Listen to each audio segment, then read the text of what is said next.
Hello, and welcome to the Final Girls podcast, where we explore the intersections of horror film and feminism. In this first series, we're bringing on special guests to dive deep into film and TV shows with witchcraft at the heart of them. I'm Anna, co-founder of the Final Girls and your podcast host. We're coming up to the end of this series about witches, and I'm excited about this film, which was very much a discovery for me. Night of the Eagle, retitled with the much more dramatic name Burn Witch Burn for its US release, is a British-American horror film from 1962. Our protagonist is Professor Norman Taylor, played by the very dashing Peter Wingard, a staunch rationalist who mocks anything to do with witchcraft and the occult. The story begins when Norman discovers that his wife Tansy, played by usually comedic actress Janet Blair, has been practicing black magic for years behind his back. When he destroys her charms and spells, they fall prey to evil forces being cast by someone else in the small college town they live in. The film is written by Richard Matheson, Charles Beaumont, and George Baxt, names which, for fans of horror literature or sci-fi television, might be enough to convince you to watch this film. Matheson was one of the most influential authors and screenwriters of horror, fantasy, and science fiction, and Beaumont was best known for his work in The Twilight Zone and has had a huge influence since then. I'm joined in this episode by Ally Penelope, host of the horror podcast Kill Count, to dig into Burn Witch Burn, which is currently streaming on the BFI player in the UK. It's a film rich with ideas and well worth taking a look at.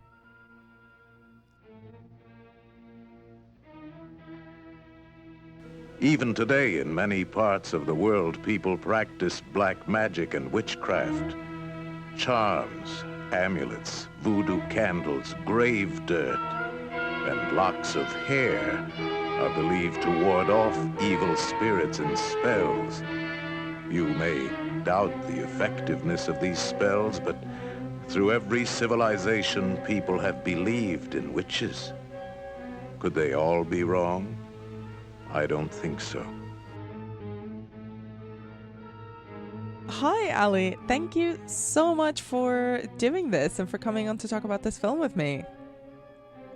Thank you. I love, love, love witches, and I couldn't think of a better way to spend an hour than talking about them.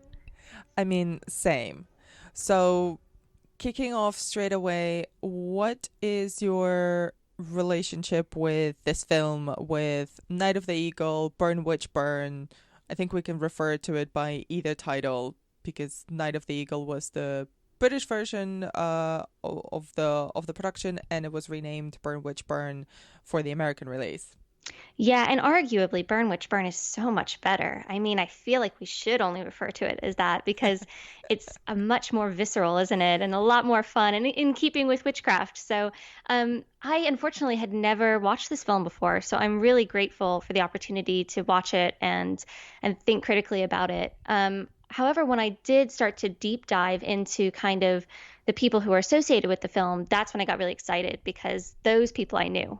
I am very familiar with Richard Matheson and Charles Beaumont. I'm a massive Twilight Zone fan. I grew up on that. And I feel like you can definitely feel like two people who were Twilight Zone veterans penned this film. It feels almost like a Twilight Zone episode in a way.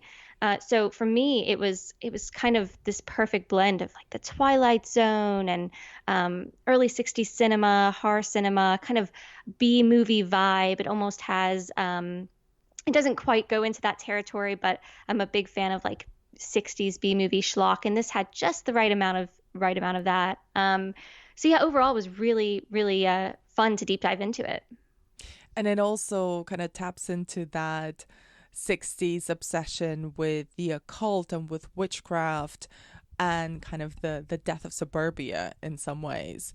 But we'll get to that in a bit. So what is Burn Witch Burn? I'm going to just keep with that title. What is Burn Witch Burn about? Mm-hmm. Burn Witch Burn is about a young couple her husband is up and coming in the world. He's a young professor at a prestigious university, presumably somewhere in England. She is American. And he's really moving up quickly, almost surprisingly quickly. And it turns out that the wife is practicing a little witchcraft on the side to protect him and to allow him to move up into the ranks, because it turns out that all of the people in the town that they've moved to are just a little bit jealous of just how perfect his life is.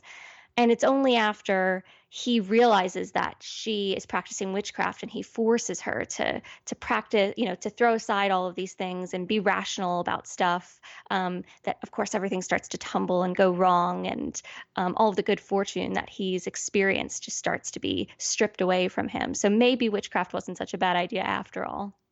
What do you make of Norman, who's played here by Peter Wingard, and Tansy, his wife, who is played by Janet Blair, I believe? Yeah, yeah. With Peter Wingard, I mean, for I'm a big fan of The Innocents. I think any big horror film fan would have watched that Mm-hmm. film. It's very, it's pivotal in a horror catalog. And here he's a very different character. He's very frightening in The Innocents. Arguably, like one of the greatest scares of all time comes from his performance in that. Mm-hmm. But here he's sort of the one that's frightened, at least in the second half of the film. I thought he did a great job at playing someone who was very straight-laced, um, and a rational thinker, a nice counterpoint to his wife. But equally, I believed that he cared about her. Hmm. And I think that there was an element of, I thought, to be honest, when this film began, it was going to be him being the straight-laced husband and her being the women's intuition kind of, woo-woo kind of approach. But actually, he had a lot more emotion, and he obviously really cared about her. And I think that's what made the film really work for me, is that by the end of it, you believe that these two people really cared about each other and that they both learned a little bit from each other. It was a little bit more give and pull. And for her performance, I thought she stole the show. She was hilarious in a lot of ways because she was so her she just expressed so much. I think one of my favorite moments was when she comes home and she realizes that he's found all of her little talismans that she's hidden all around the house to protect him, and she almost breaks into a giggle, which I think we all kind of experience when we're almost frightened by something, or we're taken by surprise. Our knee-jerk reaction is almost to laugh in fear.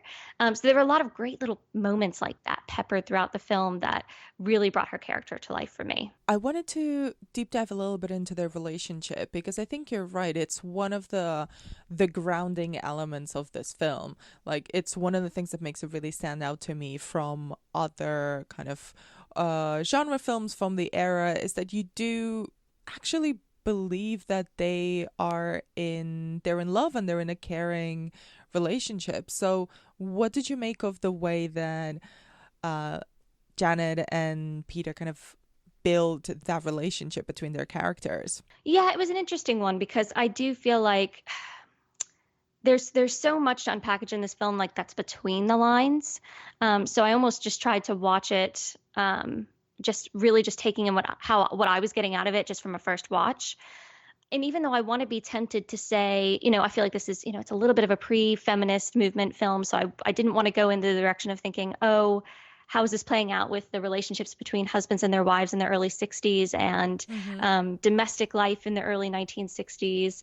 Because I think if you look at it at first, it really does look like it follows that very similar trend, that very similar, or that very what was common in the 1960s in terms of how husbands and wives were portrayed on screen. It's, the working husband, the father knows best kind of archetype, and then the woman who is the homemaker. She's the domestic goddess. She's the one who, she knows where his pajamas are and he doesn't, Mm-hmm. which was a fun little moment. But then I actually think they work to undo that idea throughout the entire film. For me, it was a little bit of an undoing of what we would normally think of as the perfect suburban couple. And also, I guess it's also kind of the rational versus the women's intuition. I was thinking, there's this kind of this dynamic between what we think of as men always being the rational thinkers, and women having like women's intuition, and those two elements being at odds with each other throughout the entire film, and how actually those things are kind of flipped on their head as the film progresses. And Norman is made to be more of a believer, Mm-hmm. and Tansy, well, she kind of, I don't know that she stops being a believer, but she sort of brings a little bit more, she becomes a bit more grounded almost as the film goes on. Yeah, there is an element of almost this whole experience in a film serves as a way to further the honesty in their relationship. Like it's a thing that Tansy had been keeping to herself, but that because she predicted that Norman would just not be okay with it and would not understand the beliefs because of his own rigorous kind of academic approach and deep kind of disdain for anything superstitious or illogical. But I feel like you're right. At the end of the film, they sort of find this mutual ground where to connect. I wish there would have been a Burn Witch Burn 2 so we could see them practicing witchcraft a little bit together. But I wanted to dig a little bit deeper into this idea of belief and superstition, because from the very moment we first see Norman, he is delivering a lecture which will appear several times throughout the rest of the film, on kind of all of the supernatural elements just being a way to escape from reality and kind of a morbid obsession for people who cannot deal with real life. I do not believe. I do not believe. So, to recap, 4 words necessary to destroy the forces of the supernatural, witchcraft, superstition, the psychic, etc., etc. And these, quote, are a morbid desire to escape from reality, unquote, and can only exist in an atmosphere of belief. Belief is vital. Deprived of that acceptance, it reveals itself as another futile attempt to control one's environment and the forces of nature. He writes this in chalk on the blackboard, kind of, I do not believe. What do you make of the ideas that are surfaced by him and by the film about the fact that witchcraft is only effective if you believe in it? Well, I couldn't help but make the connection between witchcraft is equal to the idea of domesticity. So for me, the idea of Tansy's witchcraft and her belief being very tied into the idea and role of her as a housewife and as someone who makes the home and does all of these things. Whereas he played in more to he's the working man. He lives in a societal structure, a patriarchal structure that is sort of historically led by maybe more rationalist thought, where she existed in a slightly different space. So for me, it was about, I mean, this is, I guess, is a hot take, but this film almost kind of felt like it was not necessarily stripping away the patriarchy in general. I feel like it more just wanted to kind of comment on how you have this idea of the domestic home and society built up around the idea of a husband and a wife and all the things that come with that.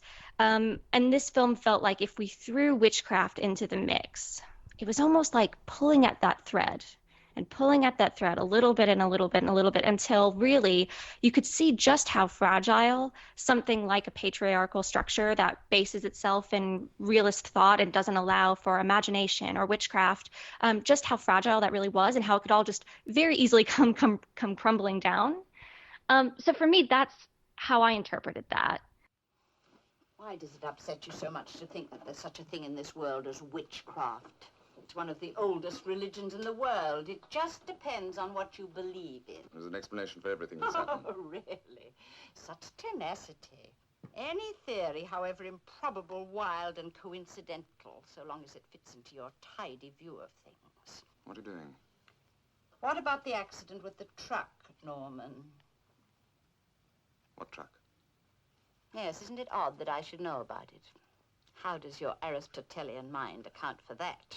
I feel like this is actually a really difficult thing to talk about. I almost feel like this is worthy of like academic text. I mean, we could write a book. We could write a chapter in a book about really dissecting these ideas. And so I completely understand if it's, I mean, and I realized, like I said, I kind of went big and bold there. And I don't know that these ideas were necessarily right on the tips of everyone's tongues when they were making the film, but I do feel like it probably played into it because of greater things that were going on in society at the time. And like I said, it was right at the burgeoning of this feminist movement where women were wanting to have more autonomy over their bodies, and that would then affect how family structures were with the ability to choose not to have children, and just also women and re-entering the workforce, and how that kind of upended patriarchal society as it had existed for several decades before. So for me, this kind of felt like it was right on the cusp of all of that. And I don't know that it, like I said, I don't know that it necessarily had all of these intentions when they actually made the film, but I can't help but interpret it that way when I watch it. No, I love it. What I was thinking as you were talking is that I think this fits into not just kind of bubbling ideas at the time. I'm not sure that the filmmakers or the writers necessarily intended it that way, but I'm a big believer in that the meaning and the reading of a film is, once it's done and out there, is kind of in the hands of the audience and of the people on the receiving end of the film. So I think that's a very, very fair reading. And on the other hand, I'm also thinking it kind of taps into this bubbling malaise that exists in suburban structures and in domestic structures as well. And I'm thinking kind of the idea of something dark or something outside of what's considered the norm and the acceptable pathway for the wives or the well, it's not girlfriends, it's only the wives kind of and the domestic partners of these rational, high-flying, ambitious men. So I love the idea that there is an inner life that is very complex and also dabbles in knowledge, and especially in forbidden knowledge that's practiced by women. And, we can go into all of the ending of the film. I love that there's this notion of witchcraft being a language that is understood by women but ignored by men, but that actually the fates of the men, of the husbands in this case, are kind of being affected and helped or hindered by the practices of these women who are playing dual roles in many ways. There's the facade that they present to society, to their husbands, and then there's the practices that they get onto in the dark and without the knowledge of their husbands, but that affect both their lives. And I love this idea of witchcraft as a language that exists between women only. And, one of the reasons of this series is the idea of women and power and how that's represented. And I've always thought that witchcraft is one of the most interesting variations on that. And every film and every story sort of plays on the idea of how do women achieve power in a society that is not designed to provide them with access to it. So I love kind of this, the way that they can so happily coexist. And I'd love to rewatch this film again, kind of knowing about Tansy's actual schemes, because once you know exactly kind of what's going on, although it's not very difficult to predict where it's going, but there are so many details in the little looks and the way that certain elements of the house are distributed, in the way that she reacts to the other people in their community. She makes a quip that they're about to play bridge and stuff, and there's so much tension in the room when they have that little get together. You can tell that they're sort of outsiders already because of how well Norman is doing, because they just sort of don't fit in, because they're a bit too, I don't know, maybe a bit too liberal, it seems, to a degree. I'm not sure if liberal is the right word, but they definitely don't seem as stuffy as the other colleagues of that university where Norman teaches. And it's something that Tansy points out quite a bit. She doesn't necessarily want to fit in with the other academic wives. She wants to go off on adventures and explore, and she wants to travel, and she talks kind of fondly about traveling that they've done. She's an active participant in his life, even though she's not an academic herself. So I kind of really love the idea of their life being complete in and of itself. And I found it especially interesting that they have no children, and they're seem at no point it's mentioned, and they seem perfectly content. And the fact that they don't really fit in or want to fit in into the community they inhabit, which seems already like an offense to this idea of kind of a very structured society. Yeah. Oh man, you've I mean, you've really laid it out. I Sorry. agree with so much of what you're saying, and I think that the suburban setting, this kind of suburban gothic setting, is so ripe for telling these kind of stories about how women create power structures for themselves in a society where traditionally they haven't been given the power. Because when I was watching this film at first, I was thinking, oh, they're ultimately using both Tansy and Flora, the other academic's wife. They're both using their power ultimately to protect their husbands. Maybe because they love their husbands, maybe because they love the power that their husbands have and the life that that affords them. And it kind of frustrated me because I was thinking, you have all of this power and you're using it to help, to help the men. But actually, I don't really think that that's exactly what it's about. I think ultimately what oppressed people always try to do is find ways of utilizing the power they do have and being clever about it. And so for me, I saw these women utilizing that power in a way where maybe this is more true for Flora's character than it is for Tansy's, but she knows that her husband is always going to be the one that's valued by society, and so she can use that, and so she can use her witchcraft to support that. And actually, it's like that old saying where the husband may be the head, but the woman is the neck. It kind of feels a little bit in keeping with that ideology of she's pulling the strings, even if it may appear that she's actually not the one in the position of power.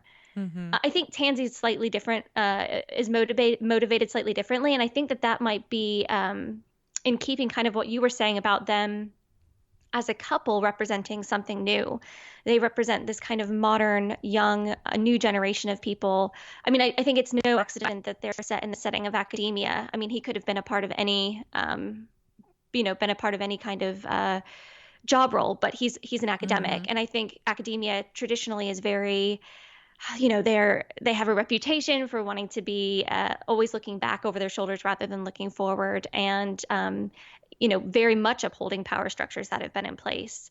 Whereas Norman, for all of his realist ideologies, is actually he represents that modern man, and he and Tansy represent that modern couple, as you say, by having a life outside of the small town, by having this cottage that exists outside of the town. They create space for themselves in the wider world.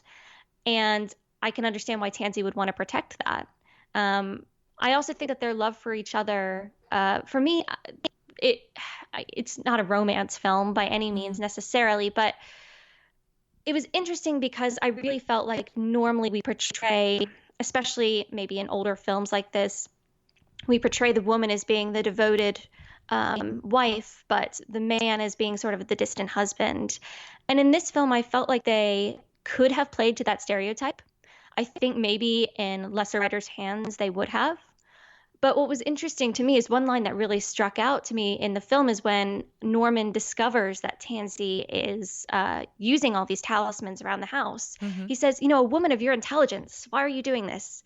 And I realized in that moment that he really respects her and he values her intellect, and he sees her as an equal, but he sees her as an equal in that she is able to occupy space and do things that he can't do, and they complement each other, which I just feel like is an important distinction to make from the way that husbands and wives are typically portrayed around this time period. I do feel like they sit apart from me than that typical structure. Oh God, yeah, I absolutely agree. I think this is portrayed as such an equal partnership that it almost took me by surprise. Like it seemed like a film that was made a little bit further down the line.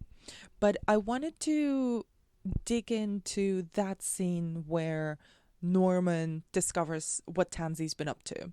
All right, what do you want? The truth. I told you, they're souvenirs. The truth.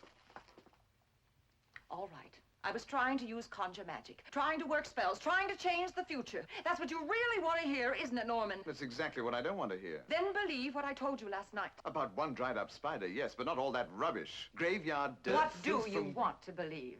I want some kind of explanation. But isn't it obvious? I'm a witch. I'm not finding this very amusing. Norman, I only have so many answers. Take your choice. What do you mean?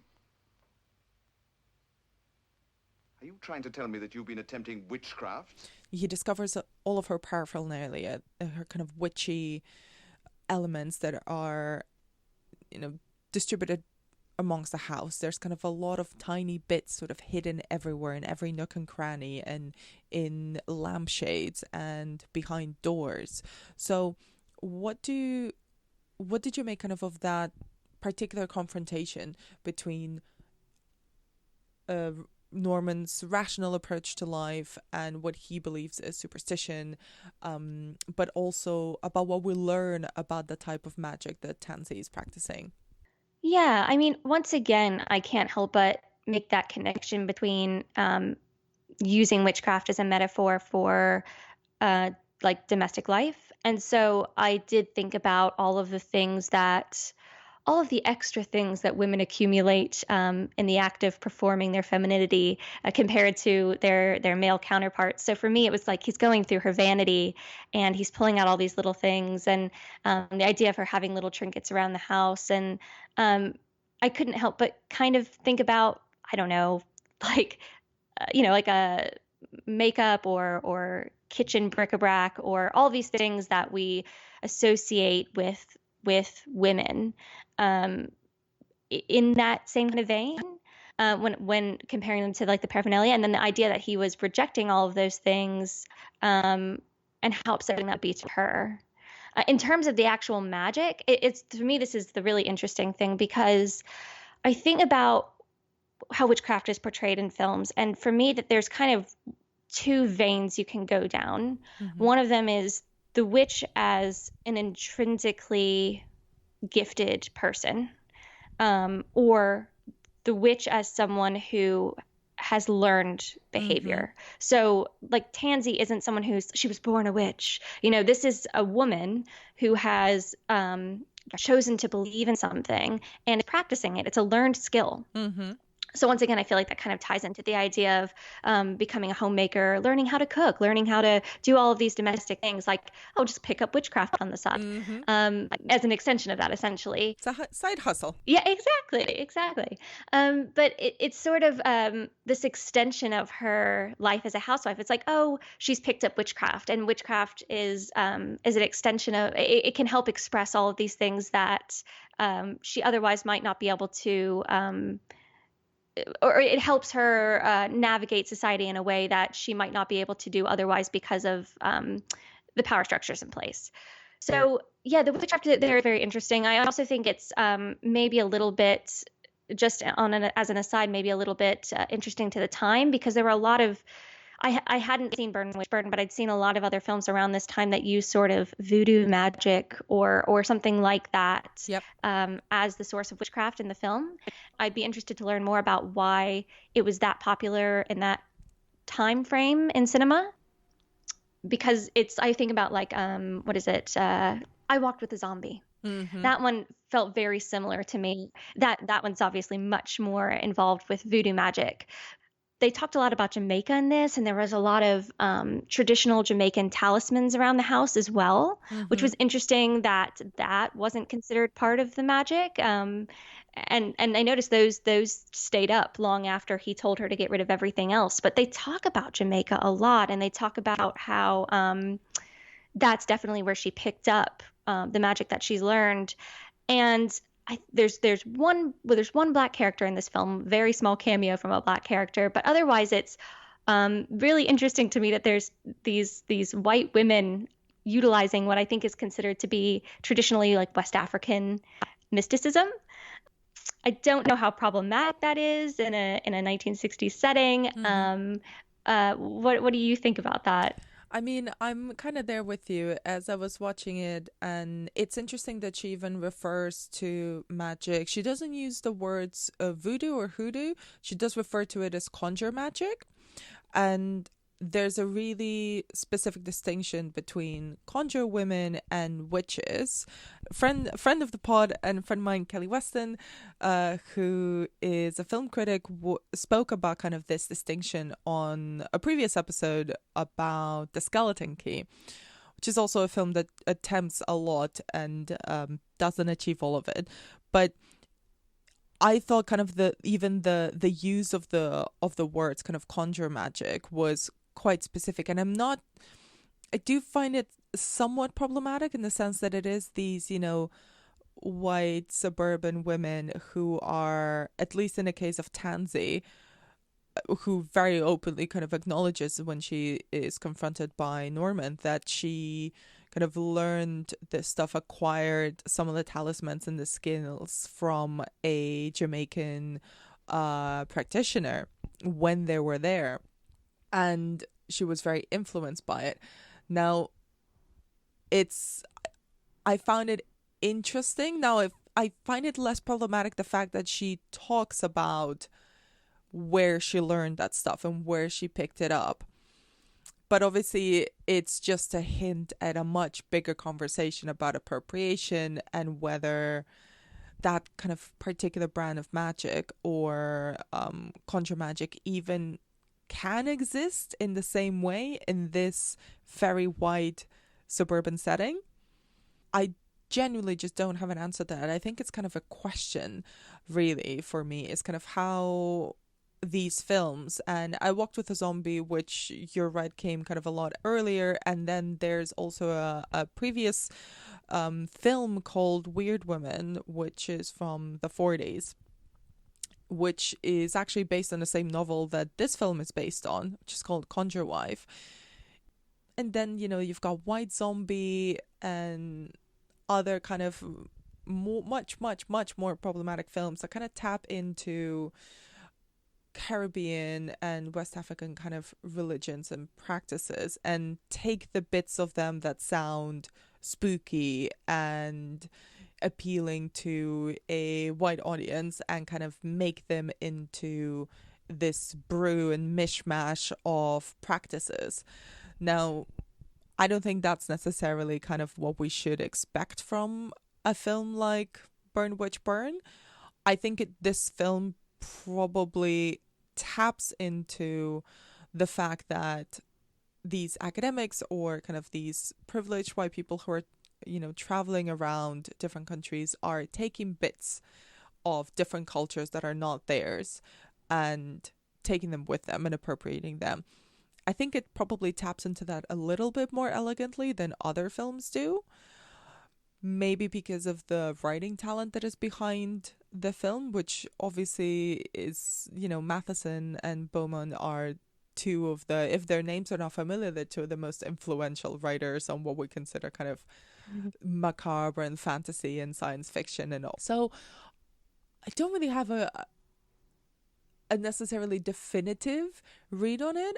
It did make me wince a bit, but I also think out of the cultural and magic appropriating films that I've seen so far when researching this project, it's probably one of the least offensive ones. Oh, no, I would agree with you there. I would. I think, as you say, it was one of those things that's almost kind of teased a little bit. And actually, I didn't even think about the point about it really blending with the idea of these people being academics who would be exposed to all of these different ideologies because they're well traveled and they're well read. But as you say, I think, I don't have a definitive, this is bad, this is good. I think it's a little bit more gray than that. And ultimately, there are much worse offenders in this category. I think it handled it as delicately as it probably could, given the subject and the time that it was created.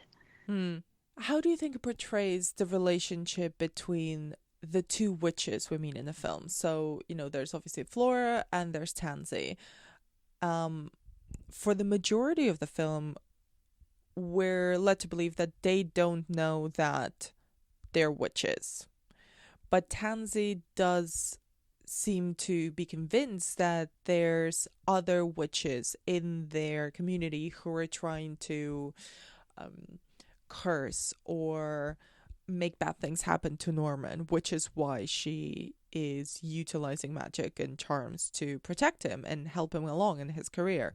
Yeah, I slightly disagree in that. I do think that Tansy, as you say, she's aware that maybe other witches are active in the community, but she might not necessarily know it's Flora. I think that bridge scene to me felt pretty definitive. There was you could cut the tension with a knife. And we mentioned that scene before, but I do really I love this idea of this kind of language between women that transcends words, that the men just weren't aware of in that scene. That Flora's husband says something, she's like, "Oh, you said you put your foot in your mouth again."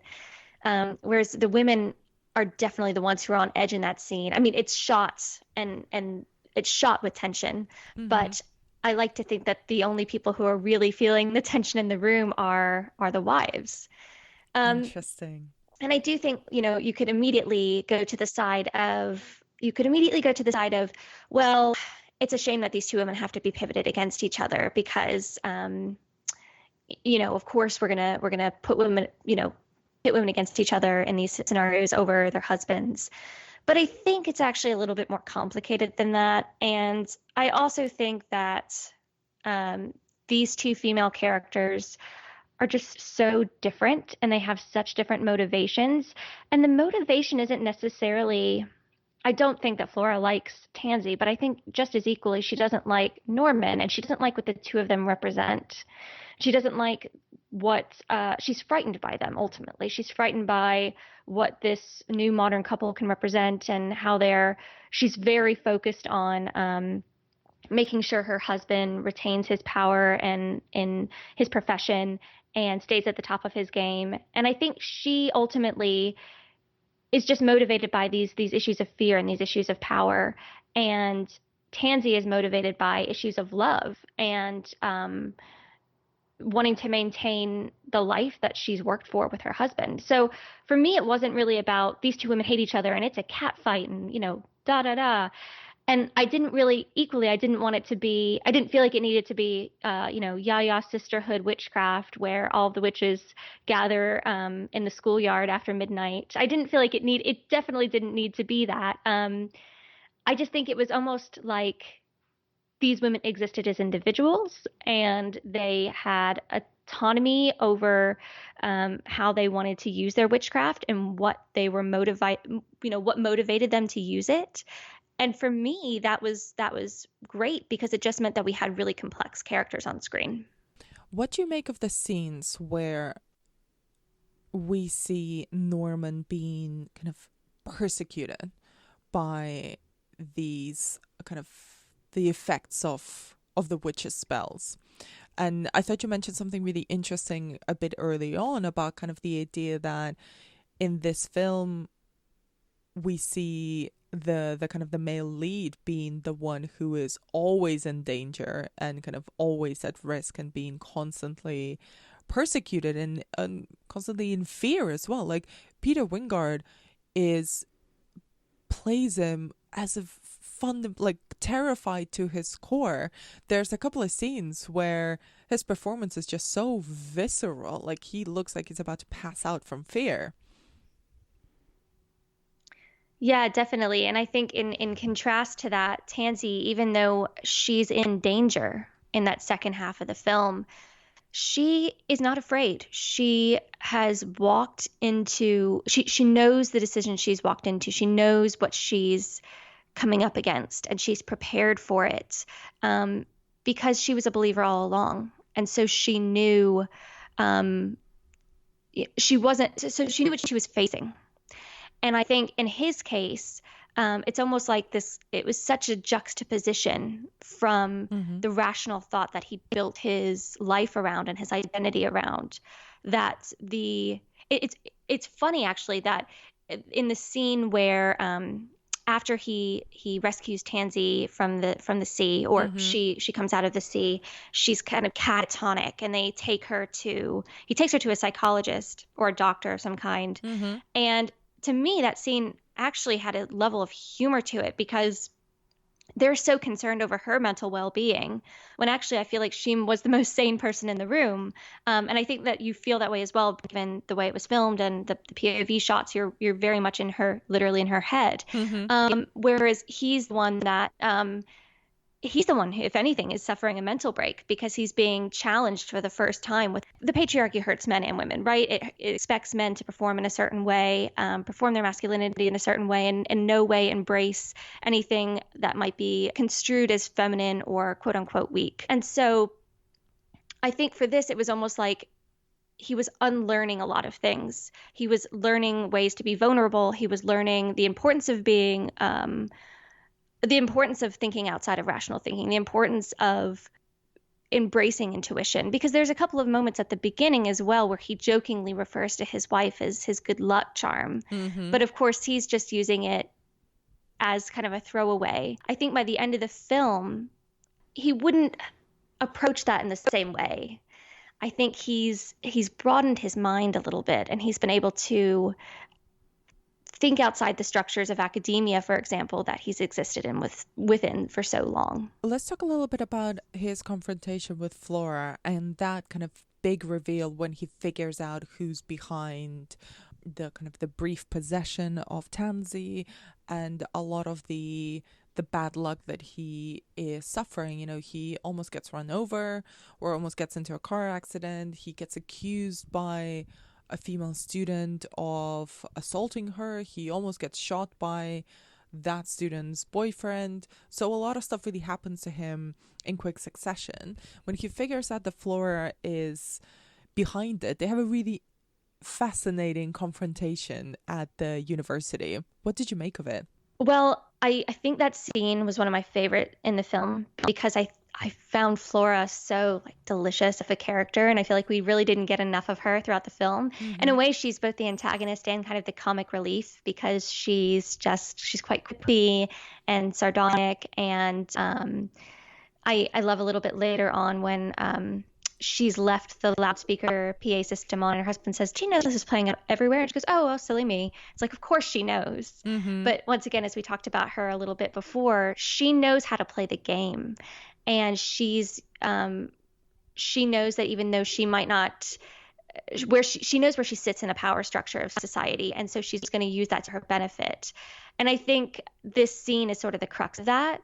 I loved that the way that it's shot, out and out, is that she's the one sitting in the dean's seat or in the office chair. And it's sort of like this sort of dean pupil dynamic that's going on, where, she's become the teacher, she's become the academic almost, and she's giving a lesson in something that's just absolutely rocking Norman's world and shaking his entire worldview. So for me, it was very much about that complete upending of academia versus witchcraft, completely coming to a total 180 in this scene. And as you say, with Norman's performance, by this point, he's absolutely petrified. And I think it's a weird one, because he does believe at this point, but I think he almost wants to hold on to that last grain of what he believes to be rationalism. But I think you can tell by that point, by the very end, that he's completely transcended into away from rationalism. And I think when she plays his speech, it's almost the final straw. It's like he's being confronted with his own rationalist thinking, and he's like, I can't take this anymore. I just had to add one thing. I did love her little way of torturing her by burning the tarot cards, and that scene was extended for so long. And when he finally runs out to run to his house, we can hear her kind of muttering what would become the US title of the film. She's muttering, "Burn, witch, burn."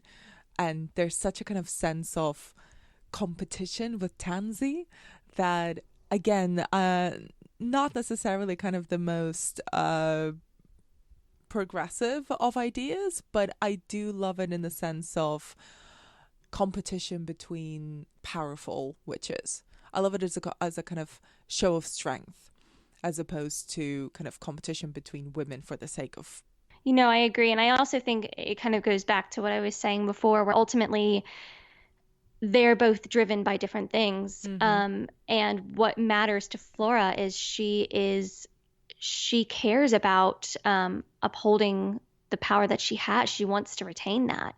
And so the idea of any kind of person coming in and competing with that, I think the fact that it's Tansy's woman is incidental almost, because really both Norman and Tansy represent the enemy to her. And before I kind of start wrapping up, we do just have to talk about the crazy weird credits, both opening and closing credits of this film. Because what did you make of this spell protecting / spell inducing opening gambit that the Night of the Eagle Burn Witch Burn plays? Yeah, so I think at the very beginning of this discussion, I kind of touched on how this film it toyed with the idea of being B-movie schlock, but ultimately I think the script and the direction elevates it past that. And it's only kind of these elements in a way that label it as such. And I was interested after I watched it. I went and had a look elsewhere, and it looks like in certain territories it actually wasn't packaged in quite the same way. So for me personally, as someone who loves schlock and who likes, a little bit of camp in their horror films, I thought it was really fun. But I also think it was a little bit at odds with the tone of the film, because ultimately the film isn't super campy. I think it plays the story fairly straight-laced, and it felt a little bit gimmicky. I can imagine that to a modern audience, it would have been, would have gotten them all in the mood to watch something spooky. But actually, I do think that it doesn't do the film justice. On its own, I love it. I have to say, I love the elements individually, but I just feel like I'd be lying if I said I thought that they perfectly fit in with the entire film. No, I do think you have a very good point, is that it is a tacked on thing, and it is gimmicky. It's very William Castle-y, and then it almost takes you back how serious the film is, really. I have to admit, it did, when I was watching it last night on my TV, I did feel a little bit nostalgic for the idea of a cinema and for watching this in a cinema, because we're basically watching a black screen for a few minutes with this voice kind of trying to warn us about how terrified we're going to be. And of course it's hokey, but I have a soft spot for those type of exhibition gimmicks that had their heyday in the 1950s and kind of some part of the 60s with William Castle's antics and things like that. And it just screamed so much of that it just caught me in a moment. I was like, oh, this would be so cute in a full cinema full of horror fans. No, absolutely. It's sort of, I think you're right. It reminds me of like The Tingler is the one that comes to mind, where they put buzzers on the seats, and it sort of gets you in that headspace. And also, I know this is going to sound maybe a little pretentious, but whenever I love a cinema experience, because I'm always remembered of Louis Buñuel, how he always described the cinema as this space where you're almost going to sleep. Like you sort of enter into this dreamlike space, like the lights go down and sort of anything is possible. And the idea that you're sort of met with this dark screen and this booming voice, I could see how that could really be incredibly effective, especially to a 1962 audience. And to start wrapping up, kind of, what do you think the influence of the film has been? Oh, so vast. So vast. And I think that this is one of the reasons I was kicking myself that I hadn't seen it before. Because actually, I think some of my favorite films have taken a lot of reference for this. The one that I thought about the most when watching the film was Stepford Wives, which I'm a massive fan of Ira Levin's original novel, but also I believe the film came out in maybe like the early 70s. And once again, it kind of is playing with the idea of like the suburban Gothic, the domestic space, the relationship between husbands and wives, and larger societal structures.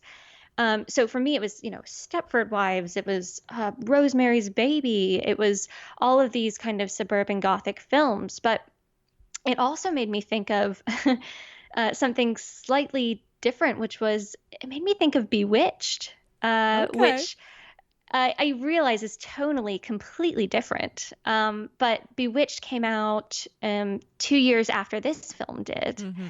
And obviously, it's like I said, it's a comedy. It's much more light in tone and playful, but it's kind of about the same thing. It's about a young witch, a modern day witch existing in a suburban space and navigating being a wife, and how she can use her magic to help her husband in his work, and navigate sort of all of these all the wacky shenanigans that she gets up to in suburbia. So for me, it was almost like, I'm sure that whoever created Bewitched or wrote Bewitched watched this film, because I think the resemblance there, it's too convenient not to be. Love it. Is there anything you wanted to talk about that we haven't mentioned about the film? I don't think so. I feel like we really kind of teased out more than I was so desperately trying last night to really wrap my head around all these ideas, because as we've kind of said, as we've talked about this, I think some really big ideas at play here. And while maybe the film isn't completely successful at all of them, and I think there are reasons why it might have been forgotten somewhat in comparison to some of its modern day, or it's in comparison to some of the contemporary horror films of the time. Like, I can understand why The Innocents or The Haunting might have a lasting legacy in this film, while impactful on films that came after it might not be remembered as well. Mm-hmm. It's so complex, and it's worth visiting, and it's worth really kind of digging into all of the ideologies that it explores. I completely agree. Thank you so much, Ally, for your time and for your insights. Where can people find out more about your work online? I'm pretty notoriously private in terms of my own individual self online, but I talk about horror films on Kill Count, a podcast, which I do with Mike Munzer of Evolution of Horror podcast, and our friend Dan as well. And we've done about 5 episodes. We were lucky enough to have you as a guest, and one of the ones that probably will be out by the time this episode is out. And you can find us at Kill Count Pod on Twitter and Instagram, and wherever streaming services you listen to your pods on, you can find it. Excellent. Thanks so much. Thank you. Burn, witch. And that's it for another episode of the Final Girls podcast. Please do rate and subscribe on iTunes, Spotify, or wherever you get your podcast. You can find out more about what we do on thefinalgirls.co.uk and follow us on Twitter, Instagram, and Facebook at thefinalgirlsuk. Let us know what you think of the podcast by leaving us a review. It genuinely really helps. You can also get in touch with us on hello@thefinalgirls.co.uk. You can follow Ally's podcast on Twitter at KillCountPod, and I am on Anna B. Demented. Thank you for listening, and stay tuned for a bit more witchy goodness next week.